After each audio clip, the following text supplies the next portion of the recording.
नमस्कार, news one India देख रहे हैं आप। मैं हूं आपके साथ कोमल गंगवार। खबरों की शुरुआत करेंगे तो इस वक्त की बड़ी खबर आ रही है प्रयागराज से। बता दें, फूलपुर के इफ्को फैक्ट्री में बड़ा हादसा हो गया है। बॉयलर फटने से 2 मजदूरों की मौत हो गई, 4 घायल बताए जा रहे हैं। वहीं आपको यह भी बता दें कि घायलों को अस्पताल में भर्ती करा दिया गया है। तो पहले भी फैक्ट्री में हादसा हो चुका है। दिसंबर 2020 में अमोनिया गैस का रिसाव हुआ था। हादसे में 2 अधिकारियों की जान गई थी और एक बार फिर से यह हादसा हो गया है।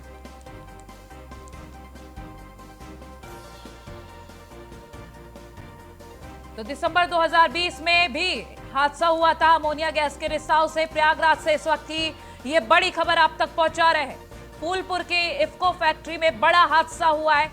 बॉयलर फटने से 2 मजदूरों की मौत हो गई और 4 घायल बताए जा रहे हैं। फिलहाल घायलों को अस्पताल में भर्ती कराया गया है। आपको ये भी बता दें, दिसंबर 2020 में एक बार पहले यह हादसा हो चुका है। फैक्ट्री में बड़ा हादसा हुआ था, अमोनिया गैस का रिसाव हुआ जिसमें 2 अधिकारियों की जान चली गई थी।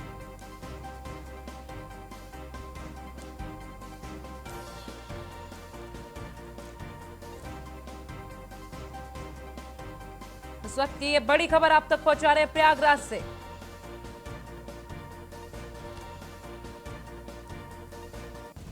राज बहादुर हमारे साथ फोन लाइन पर अधिक जानकारी के लिए जुड़ गए। राज बहादुर, आपसे जानेंगे ये जो बड़ा हादसा हुआ है, घायलों की पहले स्थिति बताइए और फिर उसके बाद यह हादसा किस तरीके से हुआ, क्या अपडेट है वो बताइए।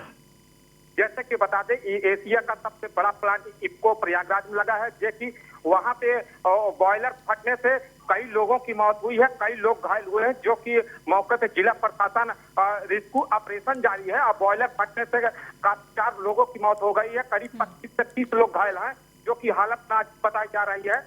बड़े बड़े अधिकारियों और क्या कहते दमकल की व्यवस्था की गई है, जो कि बड़े रेस्क्यू ऑपरेशन चालू हुआ है, जो कि अभी आफत का माहौल है। जी ठीक है, और अगर घायलों की स्थिति के बारे में बात करें और तो घायलों की स्थिति की अगर बात की जाए तो घायलों की स्थिति इस समय 25 लोगों की हालत नाजुक है, जो कि इफ्को के अंदर हॉस्पिटल में इलाज चल रहा है।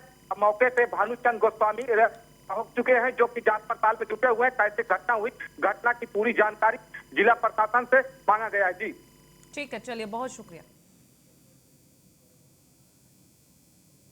तो प्रयागराज से ये खबर आप तक पहुंचा रहे हैं। फूलपुर के इफ्को फैक्ट्री में बॉयलर फटने से बड़ा हादसा हो गया है। इस वक्त की ये बड़ी खबर आप तक पहुंचा रहे हैं। 2 मजदूरों की मौत हो गई है और 4 घायल बताए जा रहे हैं। इससे पहले भी दिसंबर 2020 में हादसा हुआ था अमोनिया गैस के रिसाव से। बता दें, 2 अधिकारियों की मौत हुई थी उस टाइम पर। और अब की ये बड़ी खबर, फूलपुर के इफ्को फैक्ट्री में ये बड़ा हादसा हुआ है।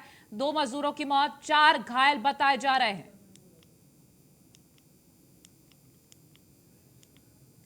तो फूलपुर की इफ्को फैक्ट्री की ये तस्वीरें भी आपको दिखा रहे हैं। बॉयलर फटने से ये बड़ा हादसा हुआ है। 2 मजदूरों की मौत हो गई है और घायल जो मजदूर हैं उनको फिलहाल अस्पताल में भर्ती कराया जा चुका है। तो जांच के लिए वहां पर अधिकारीगण भी पहुंच गए हैं। और आपको ये भी बता दें, पूरी एहतियात भी बरती जा रही है, पूरी जांच भी की जा रही है। फिलहाल आपको ये भी बता दें, दिसंबर 2020 में इससे पहले फैक्ट्री में एक और हादसा हो चुका है। अमोनिया गैस के रिसाव से 2 अधिकारियों की जान गई थी।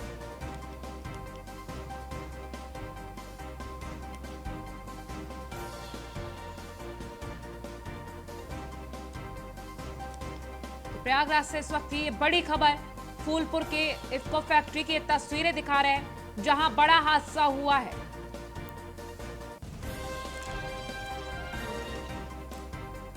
इस वक्त की ये बड़ी खबर आप तक पहुंचा रहे हैं प्रयागराज की इफ्को फैक्ट्री। 2 मजदूरों की मौत हुई है।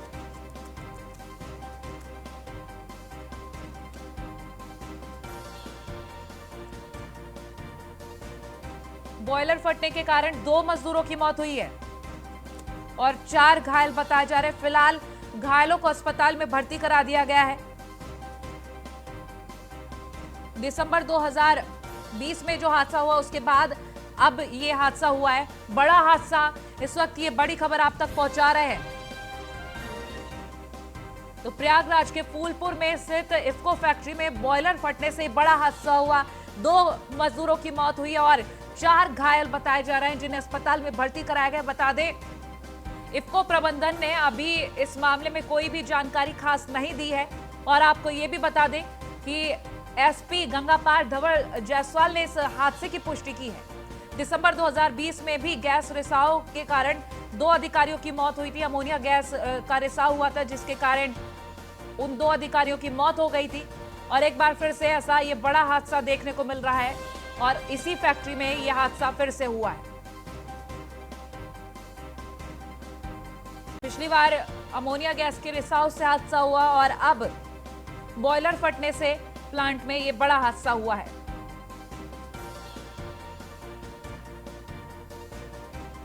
तो फूलपुर में इफ्को फैक्ट्री, जहां बॉयलर फटा, जिसके तेज धमाके के साथ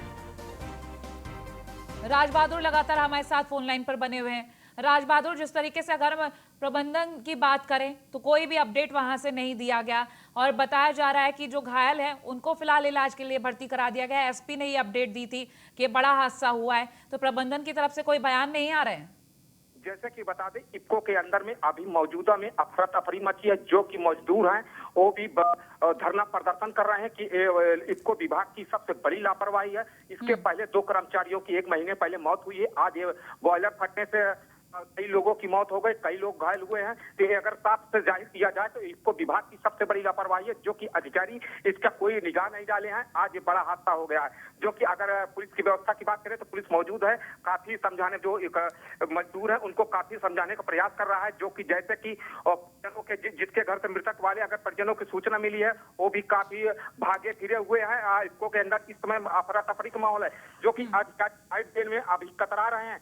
जो कि कोई जिम्मेदार अधिकारी फूलपुर के अंदर अभी घुसने से भाग रहा है। अगर फूलपुर एसडीएम की बात की जाए तो फूलपुर एसडीएम मौन बैठे हुए हैं। तो कहीं न कहीं अगर बात की जाए तो फूलपुर प्रशासन की सबसे बड़ी लापरवाही इफ्को विभाग के अंदर में आई है, जो कि कई लोगों की इसमें मौत हुई थी। जी बिल्कुल, क्योंकि जिस तरीके से अगर हम 22 दिसंबर 2020 की बात करें तो ये एक बार पहले भी हादसा हुआ था अमोनिया गैस के रिसाव से और 14 लोग उसकी चपेट में आए थे, 2 की मौत भी हुई थी।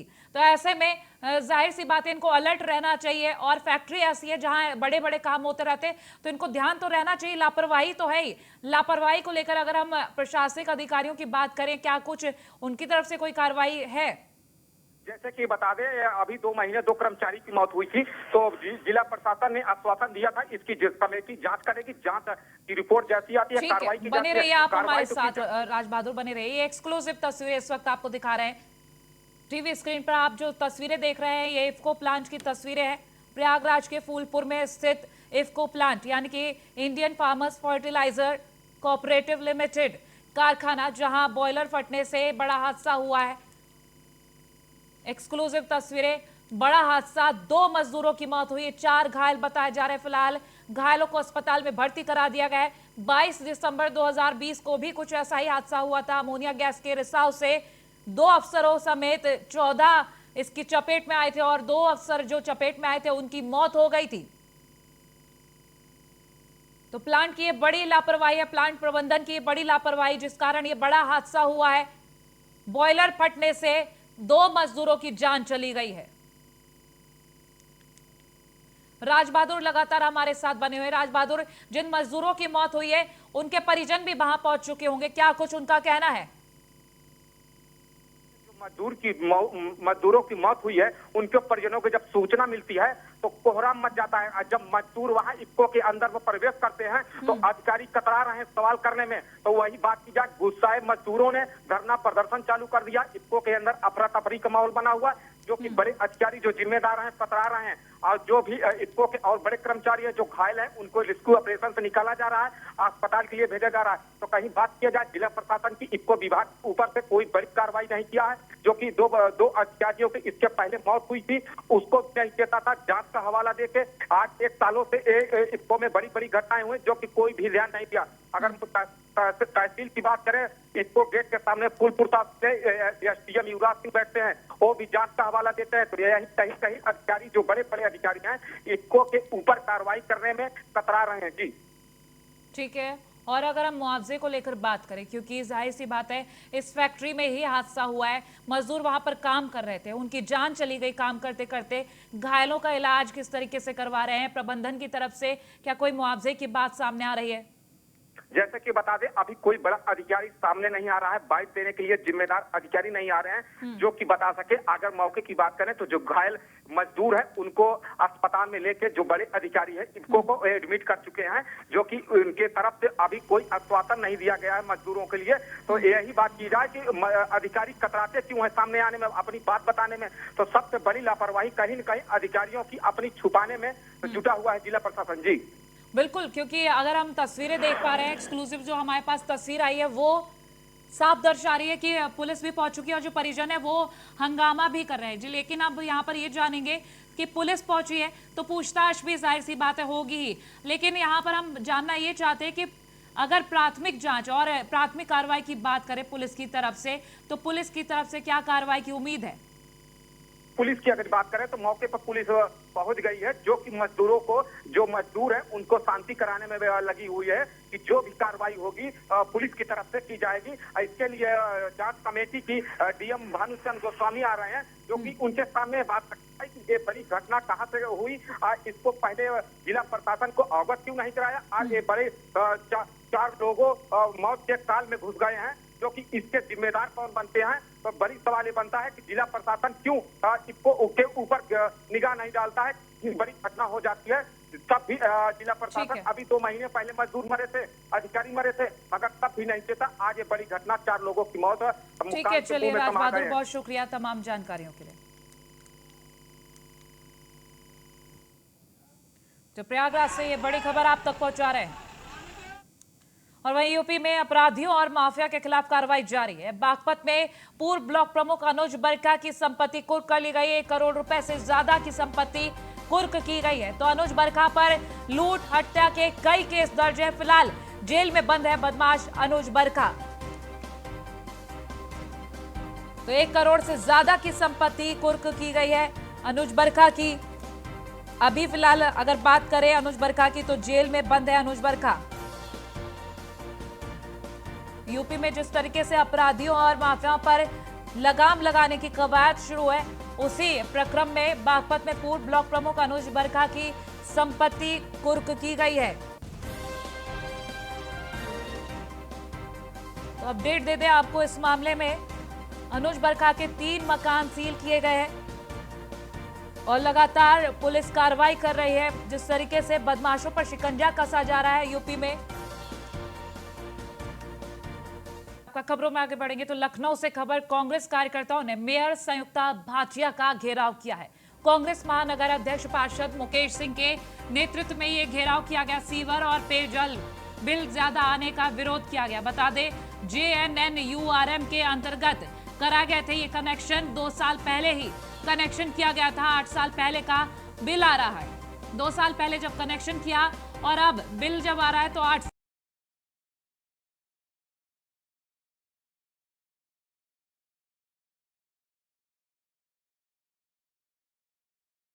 URM के अंतर्गत कनेक्शन कराए गए थे। लखनऊ से इस वक्त ये बड़ी खबर आप तक पहुंचा रहे हैं।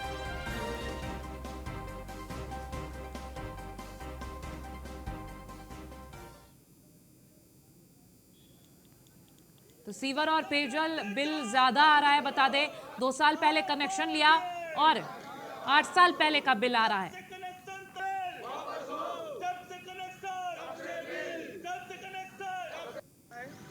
लखनऊ नगर निगम के अंतर्गत आने वाली प्राइवेट और लखनऊ से खबर, टैक्स नहीं जमा करने पर नगर निगम की कार्रवाई सामने आई। श्री राम टावर में गणपति मोबाइल की दुकान को सील किया गया है। मोबाइल दुकानदारों ने नगर निगम की कार्रवाई का विरोध किया है।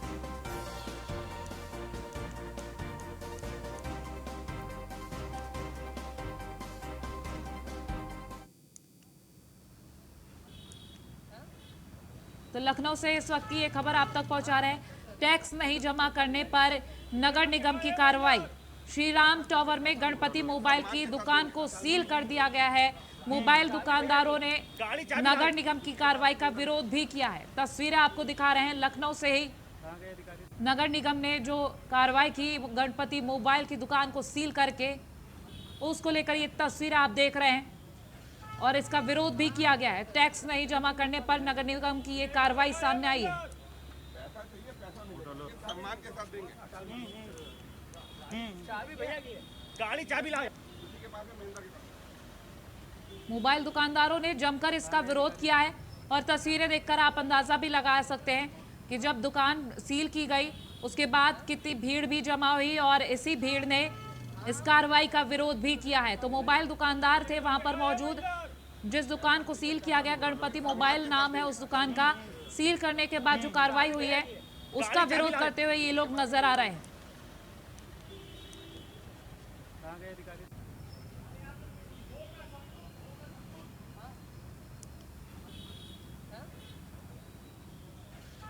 ये तस्वीरें हैं गणपति मोबाइल की दुकान जब सील की गई, वहां पर नगर निगम की टीम तो मौजूद थी, साथ ही आपको बता दें ये जो मोबाइल दुकानदार हैं वो मौजूद जिन्होंने इस कार्रवाई का विरोध किया है।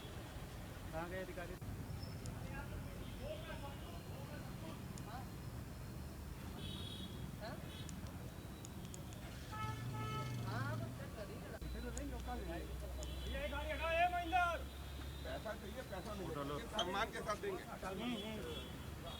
चाबी भैया की है। गाड़ी चाबी लाओ। नगर निगम ने ये जो कार्रवाई की है, बता दें टैक्स जमा न करने पर गणपति मोबाइल की दुकान को सील किया गया। तो श्रीराम टावर में है ये गणपति मोबाइल की दुकान जिसको सील किया गया और इसके बाद इस कार्रवाई को देखते हुए अन्य मोबाइल दुकानदार जो रहे हैं उन्होंने इस कार्रवाई का विरोध किया है। चाबी भैया की है। गाड़ी चाबी लाओ।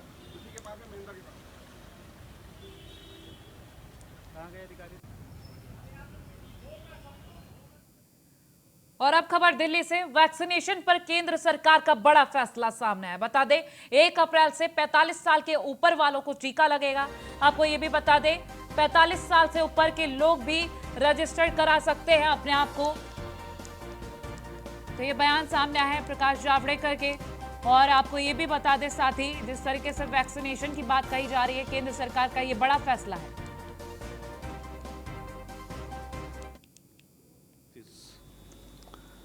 उसके लिए उसे अब कोई दाखिला लाने की, सर्टिफिकेट लाने की जरूरत नहीं है। 45 उम्र है उसको मिलेगा, 45 से ऊपर। तो ये एक बड़ा बेस के तरफ हम जा रहे हैं। और दूसरा भी निर्णय लिया वैज्ञानिक आधार पर टास्क फोर्स के सलाह से कि जो वैक्सीन के दरमियान ये पहले बताया था कि पहले डोज के बाद 4 या 6 सप्ताह में ही वैक्सीन लेना चाहिए, दूसरा डोज। लेकिन अब वैज्ञानिकों ने पाया है कि कोविशील्ड का डोज 4 से 8 सप्ताह के दरमियान लेना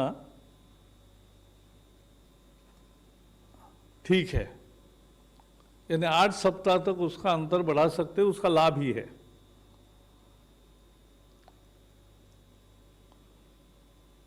इसलिए हमारी सबको दरख्वास्त है कि जो भी 45 के ऊपर है सब लोग अपना नाम रजिस्टर करें और अपॉइंटमेंट लेकर वो टीका लगाए, वैक्सीन करे। और एक और बात कहना चाहता हूं कि वैक्सीन पर्याप्त मात्रा में उपलब्ध है,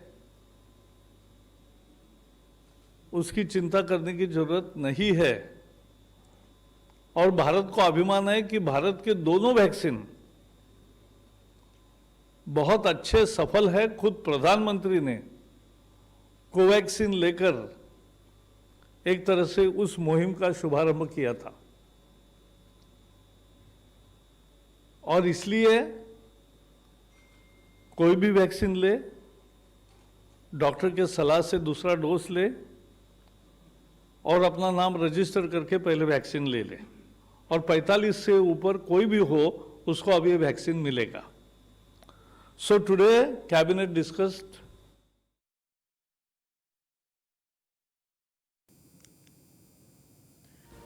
तो 6 से 8 हफ्ते के बाद दूसरी डोज देने की बात कही गई है। और इस वक्त ये खबर आप तक पहुंचा रहे हैं वैक्सीनेशन पर केंद्र सरकार का ये बड़ा फैसला। 1 अप्रैल से 45 साल के ऊपर वाले लोग टीका लगवा सकते हैं। बता दें, अपने आप को रजिस्टर करवा सकते हैं अब 45 साल से ऊपर के लोग भी। कोविशील्ड वैक्सीन की डोज 2 डोज में अंतर बढ़ा दिया है। 6 से 8 हफ्ते के बाद दूसरी डोज को लेने की बात कही गई है। लगातार वैक्सीनेशन चल रहा है 16 जनवरी से, और इस बीच ये बड़ी खबर आप तक पहुंचा रहे हैं।